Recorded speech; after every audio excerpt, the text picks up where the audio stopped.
안녕하세요. 역산동 대법자입니다. 오늘 영상은 부동산 경매를 하거나 부자가 되고 싶은 분들은 꼭 보셨으면 하는 영상입니다. 저는 2018년도부터 시작해서 지금까지 NPL 투자를 전업으로 하고 있습니다. 2018년도에 부동산을 처음 접하고 NPL도 동시에 접했습니다. 부동산 경매를 처음 접할 때 우리는 가장 쉽게 접근할 수 있는 아파트 경매를 선택하게 됩니다. 아파트 경매의 단점은 누구에게나 오픈된 정보, 즉 시세 파악이 쉽게 되기 때문에 경매에 있어서 수익을 만들어낸다는 게 정말 쉽지 않습니다. 그렇다면 경매보다는 금매를 매수하거나 부동산 하락기에 아파트를 매수하는 것이 더 좋은 방법입니다. 경매 낙찰이 된 사례를 보면 시세보다 많이 높게 낙찰되는 경우를 찾아볼 수 있습니다. 이 경우는 어떠한 경우인지 한번 알아보도록 하겠습니다. 예를 들어 보겠습니다. 트럼프는 아파트를 경매를 통해서 매입을 하려고 합니다. 서울 성북구에 위치한 구평 감정가 10억 아파트가 경매로 나왔습니다. 10억에서 한번 유찰되어 7억이 되었습니다. 네이버 부동산 매물에는 최저가는 8억에 올라와 있습니다.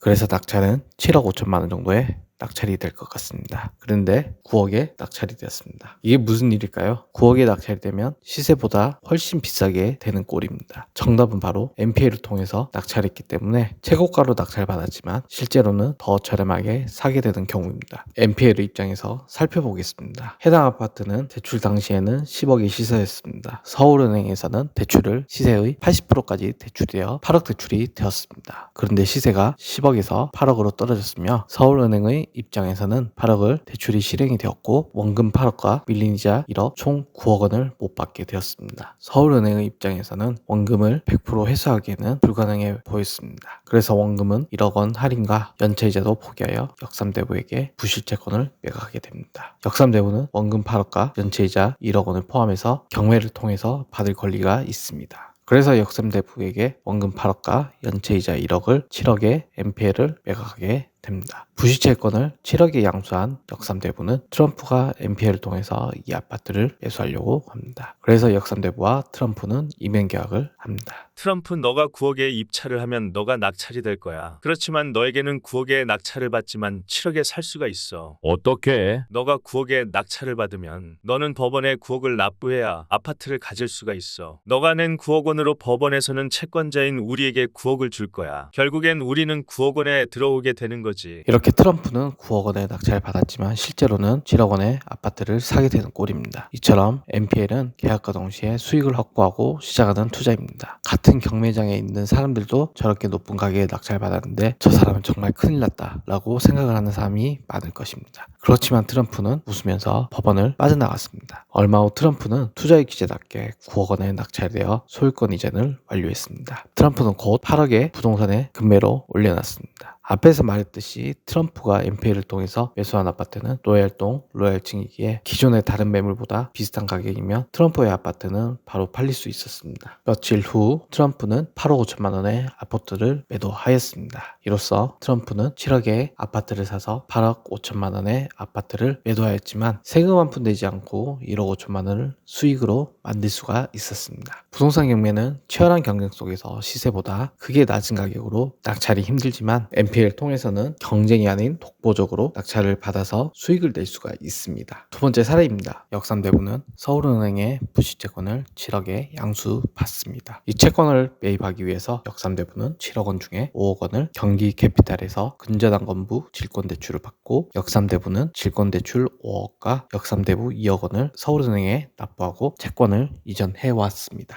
이후 경매 매각기일이 지정이 되고 10억에서 7억으로 한 번 유찰이 되고 8억에 아파트가 낙찰이 되었습니다. 역삼대부는 낙찰자가 잔금을 모두 낸 뒤 법원으로부터 8억 원을 받게 되었습니다. 8억 원 중에 NPL을 매입하기 위해 대출한 5억 원은 상환을 하였습니다. 결론적으로 역삼대부는 2억 원을 투자해서 3억 원을 배당을 받아 순이익 1억 원이 생겼습니다. 이처럼 수많은 경매 투자자들이 알지 못하는 기가 있습니다. NPL을 활용해서 수익을 낼 수 있는 방법이 존재합니다. 이처럼 NPL을 매수하기 위해서는 대출의 연체가 시작이 되는 곳인 은행에서 NPL을 살 수가 있습니다. 경매는 소매시장이라고 한다면 NPL은 도매시장이라고 표현을 합니다. 경매는 기본적으로 모두에게 정보가 공개되어 있고 경쟁자가 많기 때문에 입찰가는 계속 올라갑니다. 입찰가가 높아지면 당연히 수익률은 떨어지죠. 결국 남는 장사가 아니게 되는 겁니다. 그런데 NPL은 어떨까요? 먼저 진입장벽이 있습니다. 부동산 초보는 물론 경매 경험이 있는 분들도 쉽게 접근하지 못합니다. 왜냐하면 NPL은 은행에서 대출이 연체가 되면 거래가 가능합니다. 일반인들은 은행에서 부동산을 산다는 것은 상상을 하지 못한다는 것입니다. 그 말은 곧 정보가 제한되어 있고 경쟁이 적다는 뜻입니다. 그럼에도 불구하고 부동산 실체가 담보되어 있고 가격은 시세 대비 60에서 70% 수준에서 시작할 수 있습니다. 여기에 추가로 협상을 통해 더 낮은 가격으로 조정도 가능합니다. 이게 바로 NPL의 가장 큰 장점입니다. 많은 분들이 착각하는 게 있습니다. NPL은 물건을 싸게 사는 투자라고 생각하죠. 틀린 말은 아니지만 본질은 그게 아닙니다. NPL은 채권을 사는 것입니다. 정확히 말하면 금융기관이 회수하지 못한 채권의 권리를 매입하는 겁니다. 즉 소유권이 아니라 채권자 지위를 사는 겁니다. 이 말은 뭐냐면 등기부상의 1순위 근저당 권리를 내가 가져오게 되는 겁니다. 그 순간부터 낙찰을 직접 받을 수 있거나 제3자가 낙찰을 받아서 수익을 낼 수가 있습니다. 결론은 같은 경매 입찰자와 경쟁에서 훨씬 더 유리한 위치에서 입찰 경쟁을 할 수가 있습니다. 역삼대부는 채권자의 지위를 그대로 가지고 있습니다. 낙찰자는 따로 있는데 경매가 낙찰됨과 동시에 돈은 역삼대부가 벌게 됩니다. 손 안 대고 코를 푸는 꼴입니다. 역삼대부는 이 과정에서 입찰자들과 경쟁하지 않고 낙찰 이후에 경락잔금이 될지 안 될지 조마조마할 필요도 없고 골치 아픈 명도도 생각하지 않아도 됩니다. 오직 역삼대부는 이 과정을 멀리서 지켜보면서 여유롭게